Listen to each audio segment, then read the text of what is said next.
Sir, ये ageless body का concept है क्या? ज़्यादातर मैंने देखा कि हर इंसान की इच्छा होती है कि मेरी जवानी टिकी रहे, मैं यंग दिखूँ। उसके लिए कॉस्मेटिक का यूज़ करते हैं, सर्जरी करवाते हैं। इसको अचीव कैसे करें एजलेस बॉडी को? हमारी आजकल लाइफस्टाइल में ऐसे फैक्टर्स होते हैं जो हमारी एजिंग को स्पीड अप कर देते हैं, हमको जल्दी बूढ़े बना देते हैं। पेस्ट सीबकथॉर्न कैसे यूज़ करें सर? बेरी ऐसे भी खा सकते हैं जैसे हम बाकी बेरीज खाते हैं, उसका पल्प भी आता है। मैं तो कैसे स्ट्रेस को ओवरकम किया जा सकता है? जो हमारे बॉडी में स्ट्रेस रिस्पॉन्स क्रिएट, जी जी जी। तो आप तो पहले दो में से एक जगह काम करो, या स्ट्रेसर्स को कम करो। स्लीप का कितना रोल है सर? बहुत बड़ा रोल है। माइकल जैक्सन है, वो सोता नहीं था। अच्छा, बॉम्बे में एक एग्जांपल हुआ डॉक्टर नीतू मांडके का।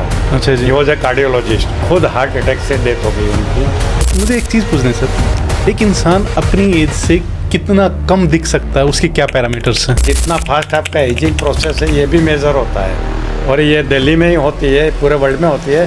दिल्ली में हमारा इंडिया का हेडक्वार्टर है। वास्तु की बात करेंगे ना, तो वो ये कहते हैं कि आप कैसे दिखते किस एज में, ये आपके ग्रह डिसाइड करते हैं।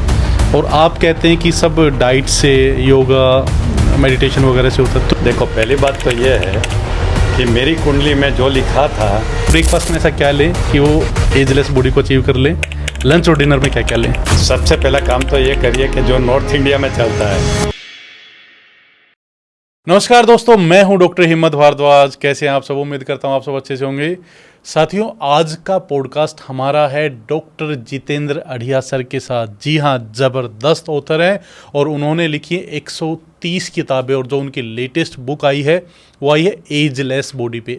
आपने भी जर्नली देखा होगा, जिसकी एज 40 साल की होती है वो 60-70 साल जैसे लगते हैं, लेकिन डॉक्टर जितेंद्र अढ़िया 75 ईयर्स के, 75 साल के हैं, और कोई उनको नहीं बता सकता कि वो 75 साल के हैं। जी हाँ, वो अपनी एज से बहुत कम के लगते हैं। तो उनके पास में वो साइंटिफिक कॉन्सेप्ट है, वो प्रोसेस है, जो उन्होंने अपनी बुक में भी लिखा है, जो उन्होंने इस पॉडकास्ट में भी बताया है।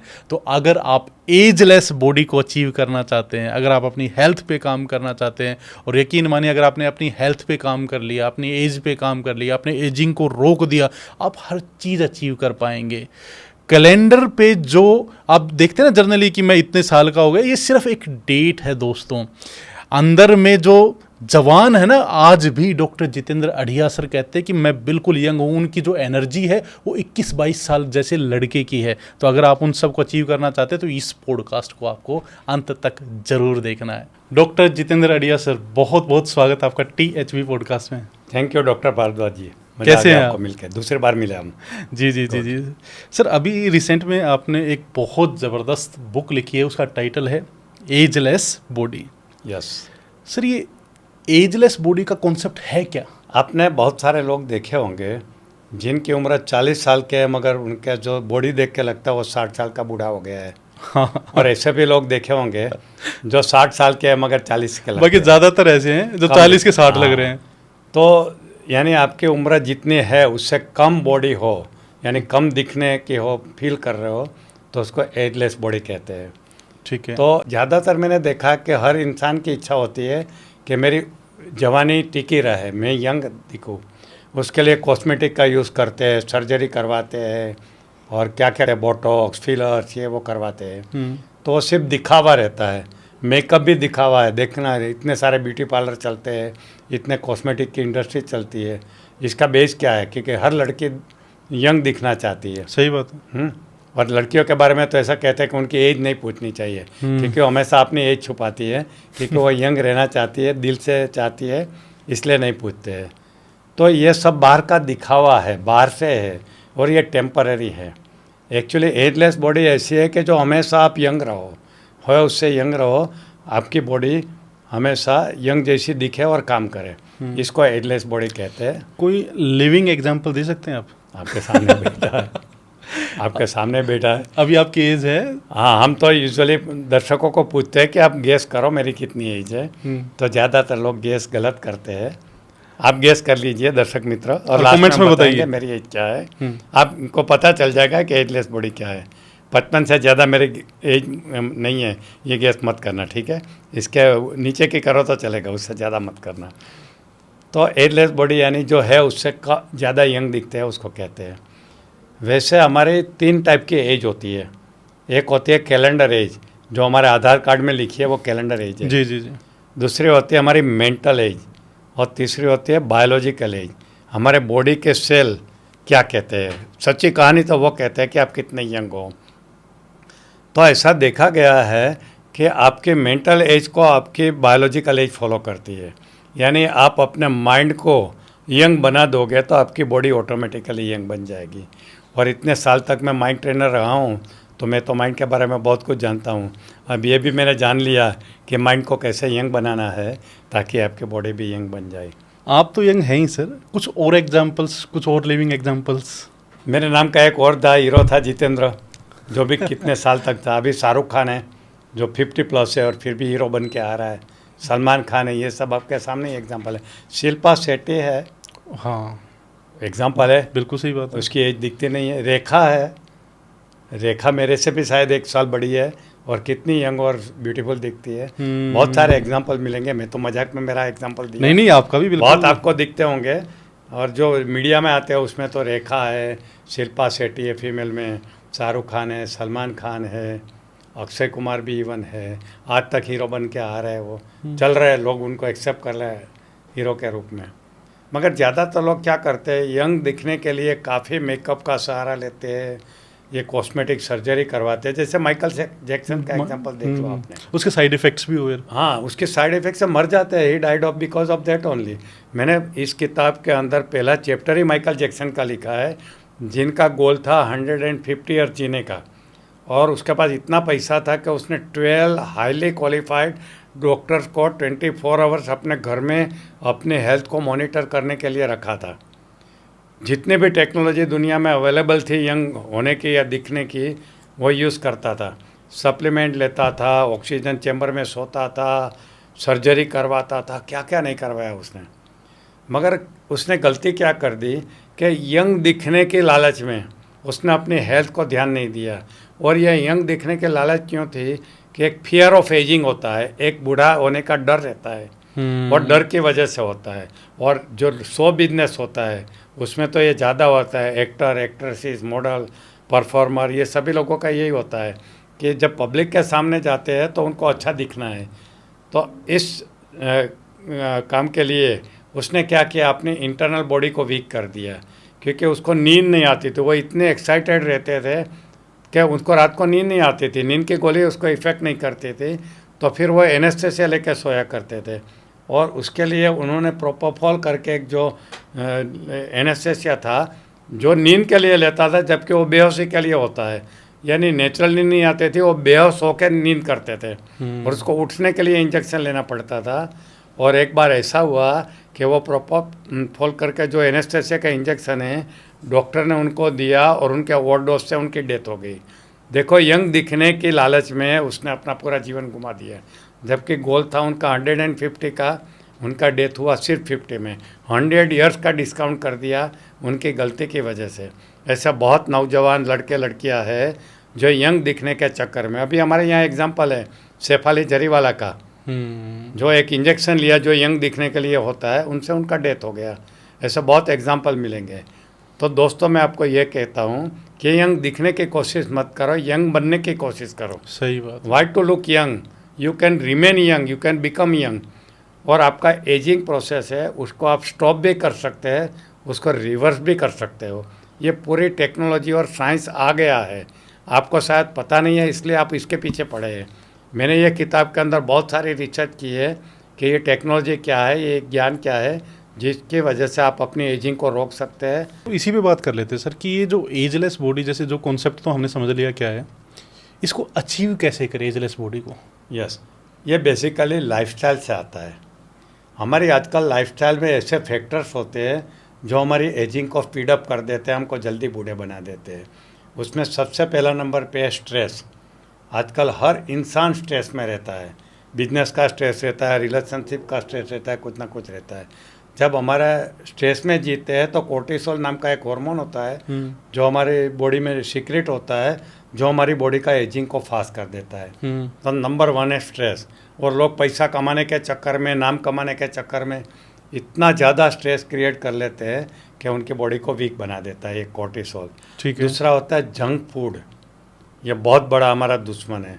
क्विक खाना होता है, चलो कहीं भी खा लो, कुछ भी मिला खा लो, बस काम के ऊपर ध्यान दो, खाने का बाद में देखा जाएगा। तो ये बहुत ज़रूरी है कि आप जंक फूड मत खाइए, क्योंकि जितने भी जंक फूड खाते हैं उसमें प्रिजर्वेटिव और बहुत सारी चीज़ ऐसी रहती है जो आपके शरीर में टॉक्सिन लाती है, और ये टॉक्सिन की वजह से इन्फ्लेमेशन होता है, और ये इन्फ्लेमेशन आपका एजिंग करता है। बेसिकली दो फैक्टर होते हैं, ऑक्सीडेशन एंड इन्फ्लेमेशन, जो हमारे शरीर के सेल के अंदर होता है, जिसकी वजह से हमारा रिंकल बनता है, बॉडी वीक हो जाती है और एजिंग होता है। तो हमें अगर एजिंग को रोकना है, रिवर्स करना है, तो हमें दो चीज़ों पे ध्यान देना पड़ेगा कि ऑक्सीडेशन की जो प्रोसेस है उसको हम स्लो कर दें एंटीऑक्सीडेंट खा के। एंटीऑक्सीडेंट करके सप्लीमेंट आते हैं, फ्रेश फ्रूट आते हैं जिसमें एंटीऑक्सीडेंट बहुत रहते हैं। आजकल एक नया है सी बकथॉर्न करके, सी बकथॉर्न के अंदर बहुत बड़ा एंटीऑक्सीडेंट रोल है। तो ये करेंगे तो आपका ऑटोमेटिकली बॉडी यंग होने सी बकथॉर्न लगेगी। का जूस, बेरी, या कैसे सी बकथॉर्न कैसे यूज करें सर? बेरी ऐसे भी खा सकते हैं जैसे हम बाकी बेरीज खाते हैं, उसका पल्प भी आता है। मैं तो उसका पल्प खाता हूँ। अच्छा। तो पल्प को पानी में डालता हूँ, एक अच्छा सा टेस्टी वो सिरप बन जाता है, शरबत बन जाता है। मैं डेली एक गिलास पीता हूँ, एक चम्मच पल्प डाल के। फिर उसका ऑयल आता है जो स्किन के लिए होता है। तो मेरे पास ऑयल भी है, तो मैं 2-3 ड्रॉप लेके ऐसा फेस के ऊपर घिसता हूँ। फेस पे या पूरी बॉडी पे? हाँ, तो फेस भी इसके अच्छा होता है, रिंकल कम होती है, ब्राइटनेस होती है, ये भी होता है। तो एंटीऑक्सीडेंट्स होते हैं, उसका इस्तेमाल करें। ग्रीन टी पीते हैं वो करिए, आंवला खाइए, विटामिन सी खाइए, ये सब चीज़ें आपका एंटीऑक्सीडेंट्स है जो ऑक्सीडेशन से आपको बचाता है। दूसरा इन्फ्लेमेशन। इन्फ्लेमेशन के लिए क्या होता है कि ये जो जंक फूड खाते हैं और ये जो पोल्यूटेंट्स है जो एनवायरनमेंट में, वो पोल्यूशन की वजह से बॉडी में टॉक्सिन जाता है जो हमारे बॉडी में इन्फ्लेमेशन क्रिएट करता है। तो ये जो टॉक्सिन्स है उसको डिटॉक्सिफाई करने के लिए हमारी बॉडी प्रयत्न करती है, मगर हम रात को नींद नहीं लेते हैं, नींद कम करते हैं, तो ये जो टॉक्सिन्स है हमारे शरीर में जमा हो जाते हैं, निकलते नहीं। एक्चुअली 2 रास्ते से निकलते हैं, किडनी और स्किन से, पसीने से। और उसके लिए हमें हाइड्रेशन भी पूरा चाहिए। अगर हम हाइड्रेशन नहीं करते यानी पानी कम पीते हैं तो टॉक्सिन को निकलने के लिए जो व्हीकल की ज़रूरत होती है वो नहीं होती है। तो हमें क्या करना चाहिए कि हाइड्रेशन का देखना चाहिए, यानी हमारी जो 2 से 3 लीटर पानी की रिक्वायरमेंट है वो डेली वो जरूर पीनी चाहिए। ठीक है। लोग क्या करते हैं, मैं खुद भी भूल जाता हूँ, लोगों को एडवाइस करता हूँ, मगर मैं भी काम में इतना मस्त रहता हूँ। आज सुबह से मुझे याद नहीं मैंने कब पानी पिया। घर में मैं केयर करता हूँ, मगर बाहर जाता हूँ तो भूल जाता हूँ। तो हाइड्रेशन पूरा करने से क्या होता है कि वो टॉक्सिन को निकलने का व्हीकल मिल जाता है, तो आपके बॉडी से निकल जाता है। तो आपको नींद अच्छी करनी है, ये हाइड्रेशन रखना है, तो टॉक्सिन निकल जाएंगे, तो इन्फ्लेमेशन कम हो जाएगा, और बाद में आपको एंटीऑक्सीडेंट लेना है जिसकी वजह से ऑक्सीडेशन प्रोसेस कम हो जाएगी। तो ऐसे आपको बॉडी को ये कर सकते हैं। तो फूड के ऊपर ध्यान देना जरूरी है।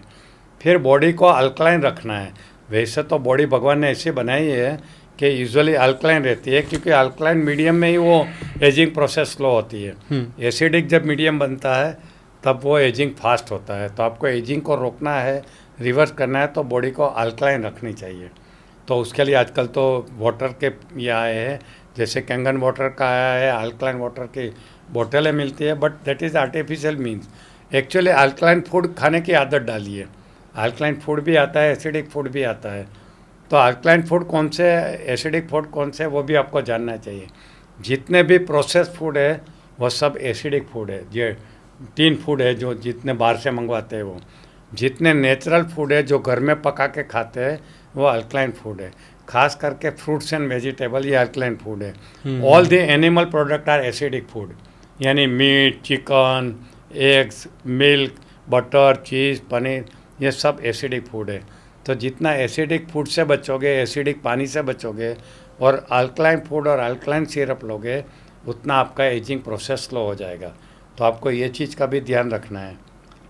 फिर हमारी जो बायोलॉजी होती है वो ऐसे कहते हैं कि हमारी जीनेटिक को फॉलो करती है। हमारे जीन्स में ब्लूप्रिंट रहती है, उसमें एक टाइम क्लॉक स्टार्ट हो जाती है, एजिंग क्लॉक, जो हमारी बॉडी को धीरे धीरे डीके करती है। वैसे हमारी एजिंग स्टार्ट होती है डे 1 से, मगर 30 के बाद क्या होता है, ऑब्वियस एजिंग स्टार्ट हो जाती है। हमारा मसल मास होता है वो वीक होने लगता है, उसका हम ध्यान नहीं देते हैं, क्योंकि हमारा कंफर्ट जोन इतना रहता है कि जिसमें मसल की कोई एक्सरसाइज है ही नहीं। सोफा में बैठो, गाड़ी की सीट पे बैठो, डाइनिंग टेबल पे बैठो, कोमोड की सीट पे बैठो, कहीं भी मसल को एक्सरसाइज करने का हमारे लाइफ में चांस ही नहीं होता है, तो मसल लॉस ज़्यादा होता है। अगर आपको ज़्यादा यंग रहना है तो मसल को चैलेंज करो, एक्सरसाइज करो, योगा करो, मॉर्निंग वॉक के लिए जाओ, जिमिंग करो। उससे क्या होगा कि आपका मसल लॉस बंद हो जाएगा। बुढ़ापे में क्या होता है, जब हम बूढ़े बनते हैं, एजेड बनते हैं, तो हमारा मसल है वीक बन जाते हैं, पतले बन जाते हैं, वीक बन जाते हैं, और उसकी वजह से हमारा बॉडी का बैलेंस नहीं रहता है। तो आपने देखा होगा, आपकी फैमिली में भी हुआ होगा कि बुढ़ापे में कोई गिर जाता है बाथरूम में या कहीं भी, और उसकी वजह से उनको हेड इंजरी होती है या फ्रैक्चर होता है, फिर वो उसको हॉस्पिटल में लेके जाना पड़ता है, फिर उनका मसल मास और लॉस होता है, फिर दवाएं खाते हैं तो दवाएं अपने आप को वीक बनाती है। तो ऐसे एक विशेष साइकिल चालू हो जाता है जो डेथ तक चालू रहता है। जनरली 60 के बाद स्टार्ट होता है, 80 तक में कहीं ना कहीं डेथ आ जाता है। बट ये साइंस ऐसा कहता है कि आप इसको प्रिवेंट कर सकते हो। कॉन्शियसली अवेयरनेस क्रिएट करिए कि मुझे एजलेस रहना है और मेरी बॉडी को एजलेस रखनी है। और एजलेस का मतलब सिर्फ दिखावा नहीं है, रिंकल नहीं है। रिंकल तो आप मेकअप से हाइड कर सकते हैं।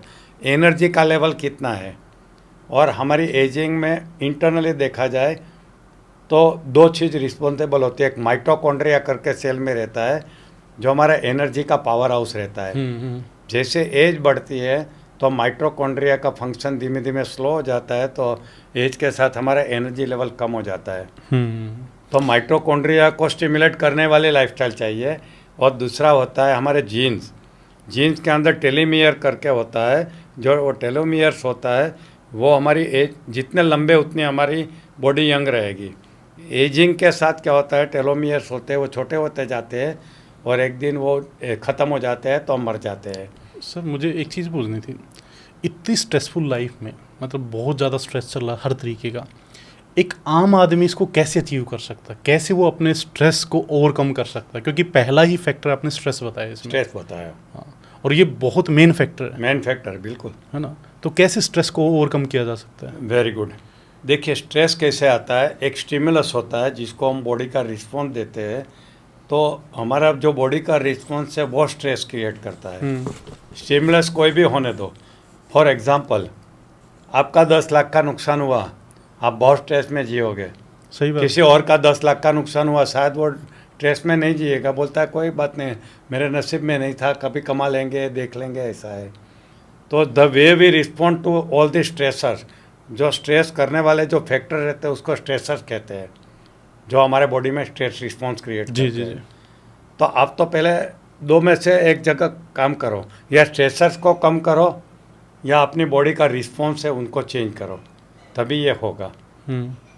हमारी बड़ी बड़ी इच्छाएं वो भी कभी कभी स्ट्रेस का काम करता है। हमें ज़रूरत से ज़्यादा बड़ा गोल रख लेते हैं। साइकिल कमाने की क्वालिफिकेशन नहीं है और मर्सिडीज़ का सपना देखने लगते हैं और भागते रहते हैं। रास्ता पता नहीं है कैसे मर्सिडीज़ आएगी, तो स्ट्रेस क्रिएट होता है। सपने पूरे नहीं होते हैं, भागते हैं, स्ट्रेस क्रिएट होता है। तरीका पता नहीं है तो स्ट्रेस क्रिएट होता है। तो पहले तो स्ट्रेस कहाँ से आता है वो देखो। आजकल मैंने देखा है सबसे ज़्यादा स्ट्रेस आता है रिलेशनशिप से, क्योंकि बिगड़ी हुई रिलेशनशिप है। आजकल डाइवोर्स रेट 45% हो गया है और यंगस्टर में ब्रेकअप है वो 85% हो गया है।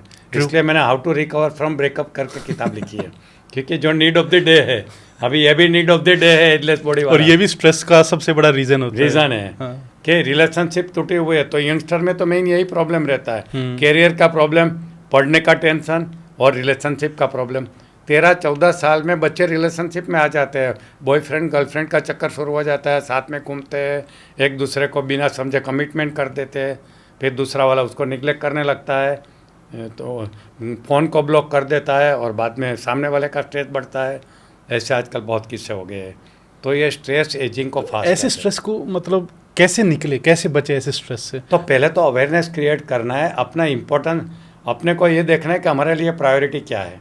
देखिए अल्टीमेटली सब लोगों को सुखी होना है, और हैप्पीनेस के मेन 3 पिलर होते हैं, हेल्थ, वेल्थ एंड रिलेशनशिप। ये तीनों एक दूसरे के ऊपर पॉजिटिव या नेगेटिव इफेक्ट करते हैं।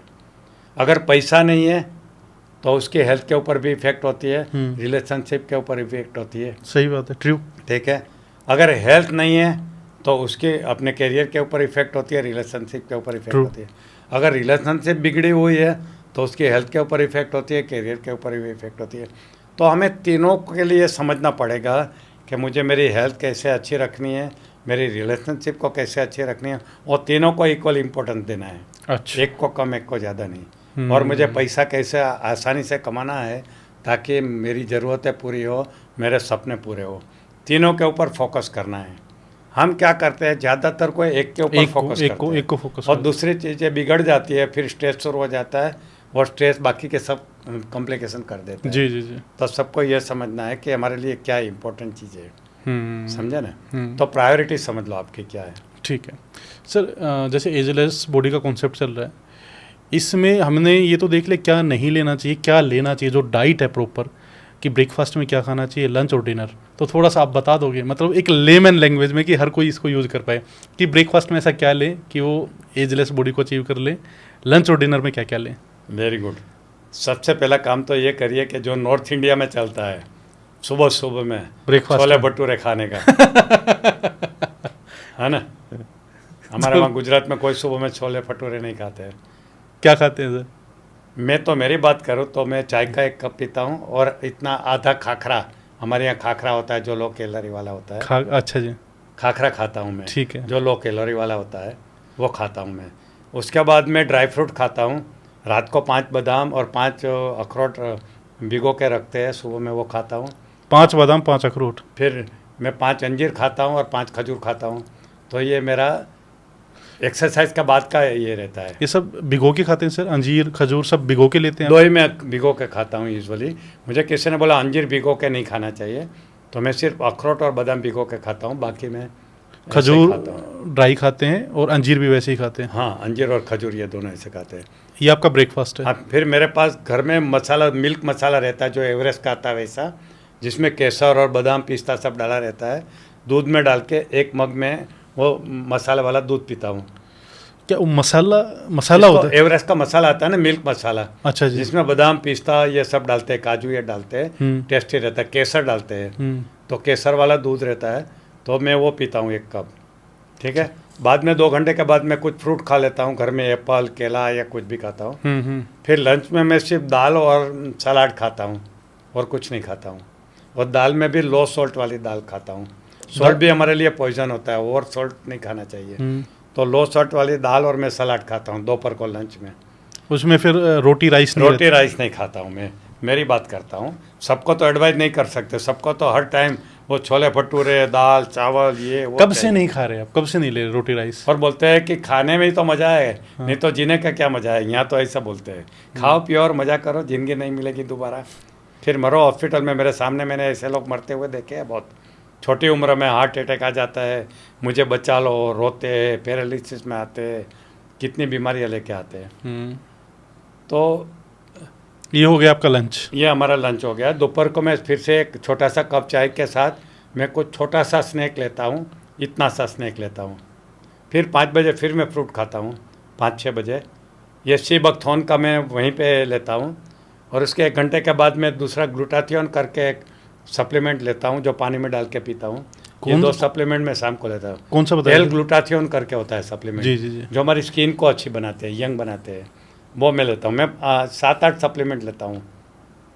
ये किताब के बाद तो मैंने बढ़ा दी है, नहीं तो 2-3 लेता था, तो ये लेता हूँ। रात को डिनर में मैं खिचड़ी, हमारे यहाँ गुजराती खिचड़ी होती है, बाजरे की रोटी या जवारी की रोटी खाता हूँ और सब्जी खाता हूँ। सिंपल फूड खाता हूँ, ज़्यादा मसाला नहीं ये। मगर सब लोग ये नहीं कर सकते। मैं जब ये थे मेरे दिन थे, जब एक्टिव दिन थे, तो मैं सब कुछ खाता था।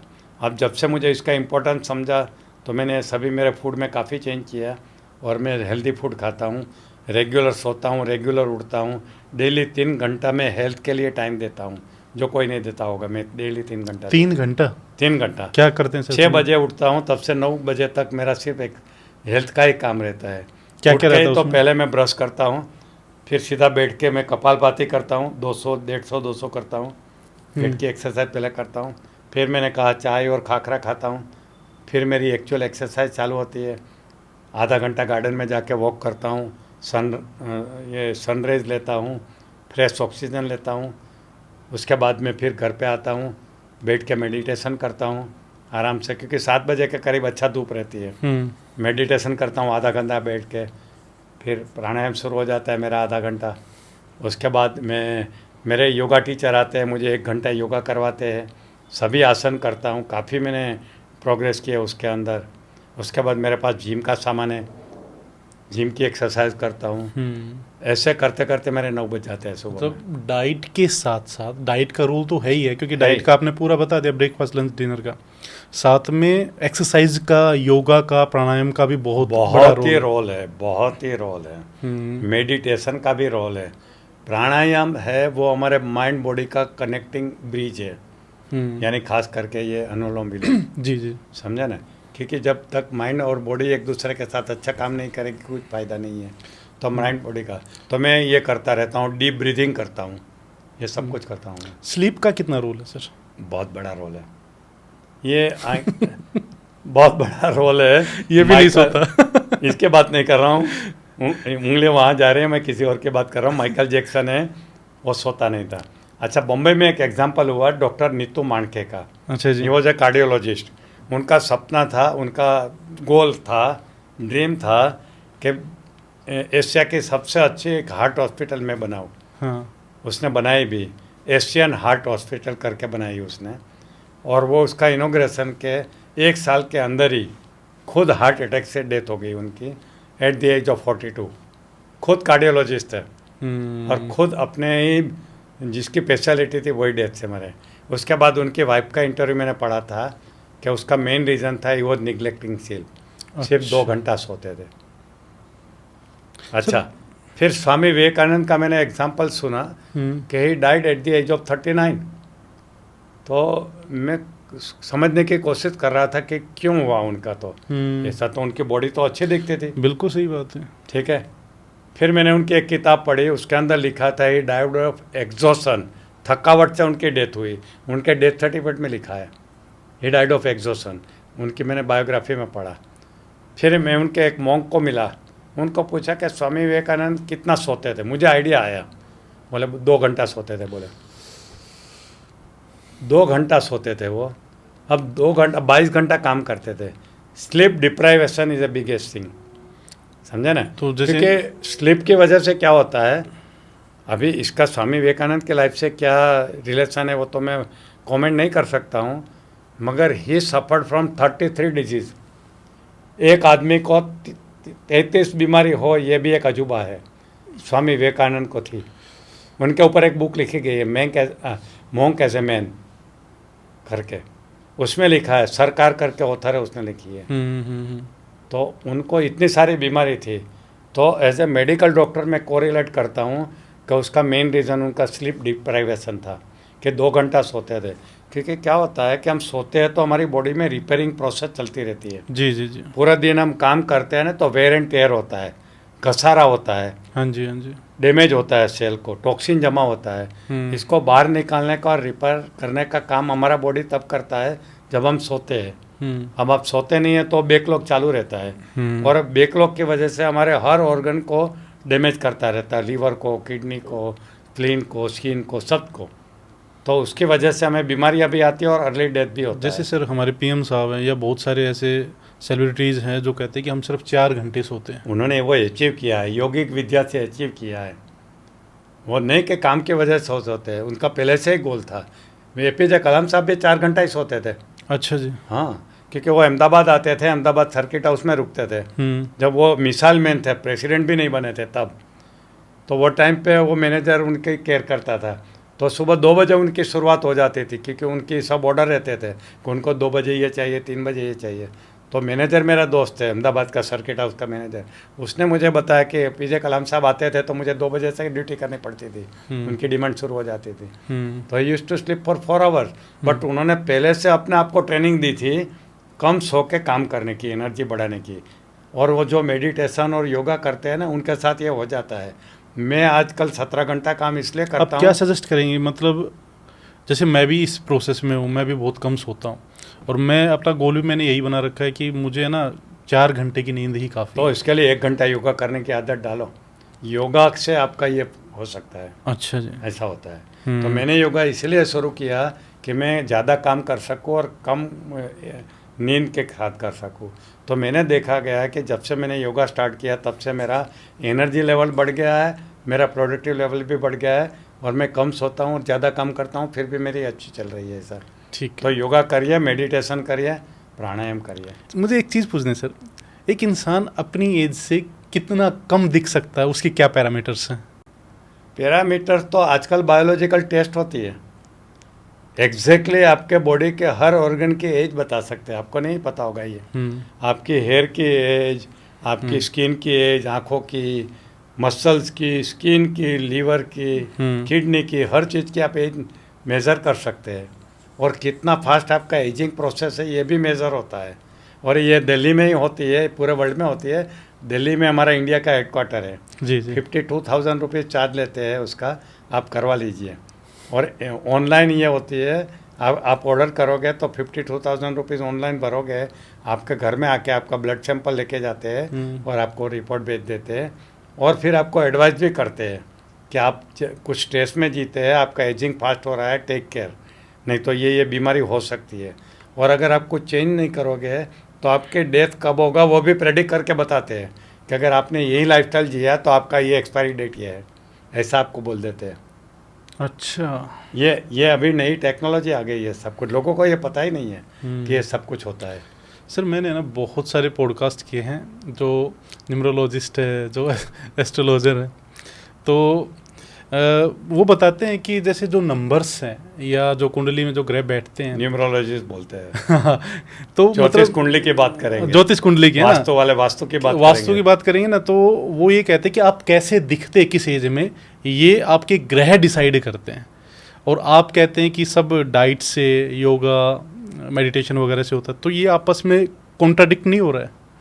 देखो, पहली बात तो ये है कि मेरी कुंडली में जो लिखा था उसमें से मैंने कुछ भी नहीं किया और मैं जो कर रहा हूँ उसमें तो कुछ लिखा नहीं था मेरी कुंडली में। अच्छा जी।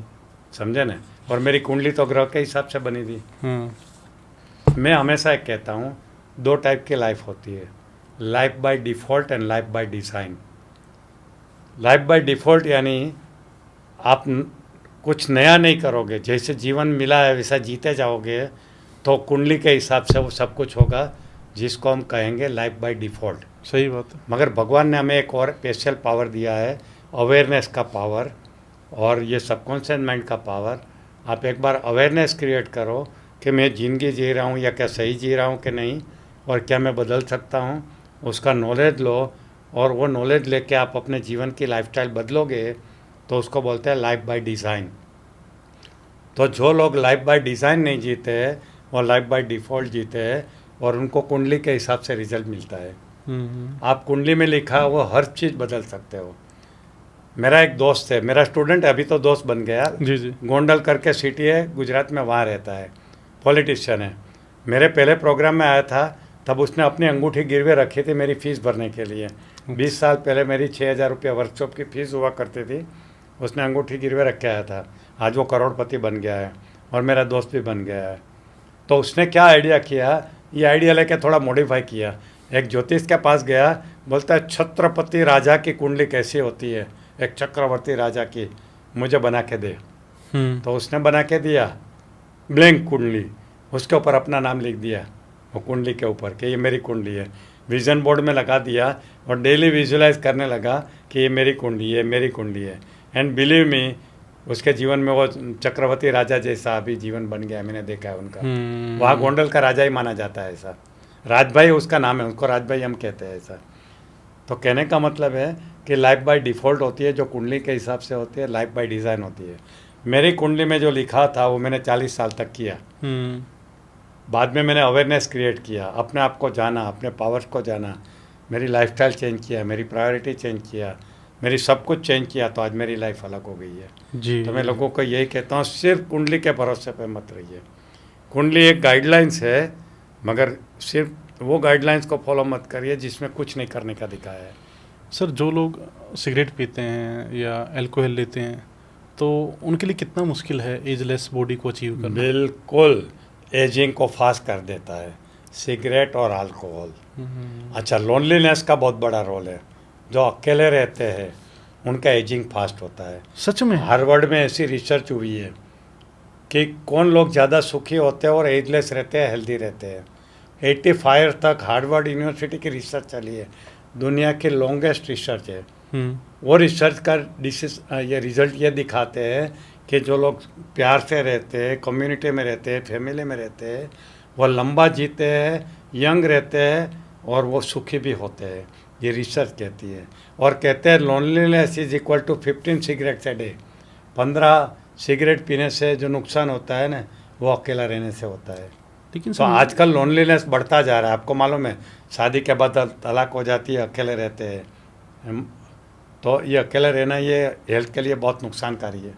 एक चीज़ बताइए ना सर कि जैसे मान लो मैं भी ज़्यादातर रहता हूँ, मैं ज़्यादातर क्यों रहता हूँ, मैं बुक्स रखता हूँ अपने पास में पढ़ने के लिए, कुछ सोचने के लिए, अपने साथ समय बिताने के लिए, और वो अच्छा लगता है सर।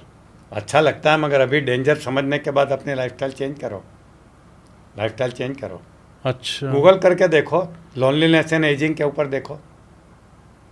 देखो ये किताब के अंदर, एजलेस बॉडी के अंदर मैंने बिब्लियोग्राफी डाली है, 12-14 पेज। उसके अंदर सिर्फ हमने रिसर्च के रेफरेंसेस दिए हैं कि हमने कौन सा पॉइंट कौन सी रिसर्च से लिया है। हमने ऐसे मन से लिखी नहीं है, पूरी दुनिया की रिसर्च हमने दिखाई है कि कहाँ कौन सी रिसर्च सर ना केवल तो ये भी एक रिसर्च है कि लोनलीनेस से आपका एजिंग फास्ट होता है, डेथ जल्दी होता है। सर आपने बुक तो लिखी है इस चीज़ की, आप तो लाइव एग्जाम्पल है इस चीज़ को, तो आपने जिया है, और जो जिया है वही आपने लिखा है। और बिल्कुल सर आपकी जितनी भी बातें वो सारी प्रैक्टिकल बातें हैं, मतलब उसमें है ना ये हवाई नहीं है, आपने तो किताब भी लिख दी उस चीज़ पे। और अगर आप सब भी एजलेस बॉडी को अचीव करना चाहते हैं तो सर ने जो जो बताया, जो हर स्टेप साइंटिफिक बताया, तो जो जो बताया वो स्टेप फॉलो कीजिए। और सर की जो बुक है ये अवेलेबल है हर जगह, अमेजोन पे अवेलेबल है। आप लिंक डाल देना तो क्लिक करेंगे तो अमेजोन पे सीधी मिलेगी। मैं डिस्काउंट के डिस्क्रिप्शन साथ है, बड़ा डिस्काउंट है। मैं डिस्क्रिप्शन में लिंक दे दूंगा। और सर से जो भी सुपर फूड वगैरह कुछ भी, वो सारे के सारे आपको डिस्क्रिप्शन में मिल जाएंगे। Sir thank you so much. अपने हम ऐसा करेंगे कि जो भी लिंक क्लिक करेंगे उनको एक हमारी पीडीएफ भी मिलेगी जो उनको डेली गाइड के लिए ज़रूरी है, ये भी हम भेज देंगे। डन। सर कोई फाइनल मैसेज देना चाहते हैं? बस फाइनल मैसेज ये है कि हेल्थ को निगलेक्ट मत करिए। ये मिथ से निकल जाइए कि एज, जैसे हमारी कैलेंडर एज बढ़ती है तो हम बूढ़े हो जाएंगे, वीक हो जाएंगे, ये सब मिथ है। अगर आप अवेयर हो जाए, अच्छी लाइफस्टाइल जीना शुरू करें तो आप एजलेस बन सकते हैं, एज को रोक सकते हैं और एज को रिवर्स भी कर सकते हो। ये सब कुछ पॉसिबल है। और फ्यूचर में हमारा प्लान है एजलेस क्लिनिक पूरे इंडिया में स्टार्ट करने का। गुजरात का तो बहुत जल्दी 1 महीने के अंदर हो रहा है। एक साथ 26 जगह पे हम एजलेस क्लिनिक स्टार्ट कर रहे हैं गुजरात के अंदर, जहाँ लोग आएंगे, हमारे से सिस्टम सीखेंगे, उनका हम फॉलोअप करेंगे, उनके पहले बायोलॉजिकल एज को टेस्ट करेंगे, उनको दिखाएंगे रिपोर्ट, फिर उनको एक सिस्टम से फॉलो करवाएंगे और उसके बाद उनकी बायोलॉजिकल एज टेस्ट करके बताएंगे कि आप आए तब आपकी बायोलॉजिकल एज ये थी, अब ये हो गई है, प्रूफ के साथ बताएंगे। क्या बात है, क्या ये बात। हमारा सपना है। तो अगर आप ला रहे हैं हम एजलेस बॉडी को अचीव करना चाहते हैं तो सर की जो नॉलेज है रामबाण है, सर की बुक्स पढ़िए, सर ने जो जो बताया, पेन और डायरी ले लीजिए और वो नोट्स बनाइए और उनको इम्प्लीमेंट कीजिए। Thank you so much sir इतना समय देने के लिए। मज़ा आ गया। और मेरी इच्छा है कि पूरा हिंदुस्तान एजलेस बन जाए, तंदुरुस्त रहे, भारत का विकास करे और हम विकसित भारत हो जाए, विकसित देश में हमारा नाम हो जाए। ये मेरा सपना है, इसलिए ये सब मेहनत कर रहे हैं। Thank you thank you Bhardwaj ji, thank you.